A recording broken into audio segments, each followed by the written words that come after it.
Iba to. Wala. Hindi, yung the situation of ball. Wala, out. Achilles. Kitang-kita mo naman kagad.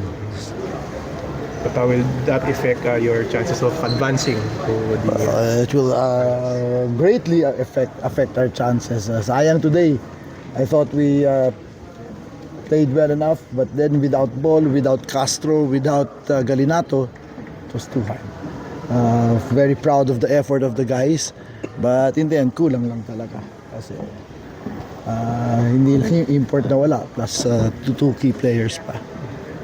What happened to Jason and... He twisted his knee the last game, so he had to sit out today. Hopefully we can get him back on Sunday, but that's a game-to-game decision. Henry sick. He came down with a high fever after the game. Hindi na siya nakapractice kahapon, so our team doctor opted to keep him home kasi baka makahawa pa siya. Coach, grabe rin yung tadhana, kumbaga, kasi parang the last time you just told us na ito na, you're getting healthy and then nagpapakita na kayo, but it's the day after. That's basketball, that's sports, that's part of the game.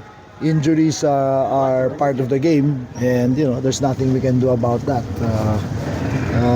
except to do our best just to cope with it, right? Sayang. We were leading by 11 points nung na-injure siya. That's basketball, that's life. Parang buhay lang yan. Coach, na-mention ni team manager Lastimosa that they'll be bringing a new import. So, kumusta na lang po yung magiging process of incorporating them to your style? That's going to be very difficult. Even if we can fly anyone in, which we don't know who that is now, the earliest they can come in is Sunday morning. It's going to battle jet lag, unfamiliarity, doesn't know what we're doing. So, just like our situation in the eliminations, I think we will need to find in the elims, di ba, after our loss to Converge, sinabi ko na sa inyo, we need to beat someone twice to get to the semis. Now we need to find a way to beat somebody thrice. And that's just those are the cards.